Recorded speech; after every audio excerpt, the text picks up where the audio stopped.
The Sun is the star at the center of the solar system. It is a nearly perfect ball of hot plasma, heated to incandescence by nuclear fusion reactions in its core, radiating the energy mainly as light, ultraviolet, and infrared radiation. It is the most important source of energy for life on Earth. The Sun's diameter is about 1.39 million kilometers, or 109 times that of Earth. Its mass is about 330,000 times that of Earth, comprising about 99.86% of the total mass of the solar system.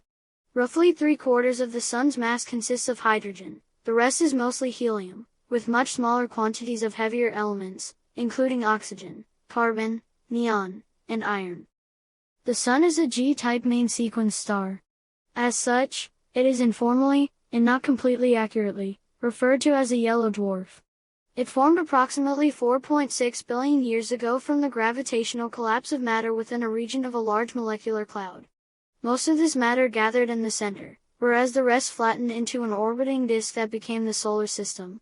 The central mass became so hot and dense that it eventually initiated nuclear fusion in its core. It is thought that almost all stars form by this process. Every second, the Sun's core fuses about 600 million tons of hydrogen into helium, and in the process converts 4 million tons of matter into energy. This energy, which can take between 10,000 and 170,000 years to escape the core, is the source of the Sun's light and heat.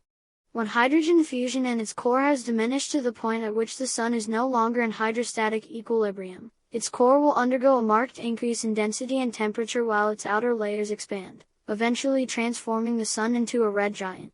It is calculated that the Sun will become sufficiently large to engulf the current orbits of Mercury and Venus, and render Earth uninhabitable, but not for about 5 billion years. After this, it will shed its outer layers and become a dense type of cooling star known as a white dwarf, and no longer produce energy by fusion, but still glow and give off heat from its previous fusion. The enormous effect of the Sun on Earth has been recognized since prehistoric times. The Sun was thought of by some cultures as a deity.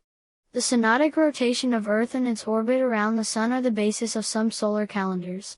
The predominant calendar in use today is the Gregorian calendar, which is based upon the standard 16th century interpretation that the Sun's observed movement is primarily due to it actually moving.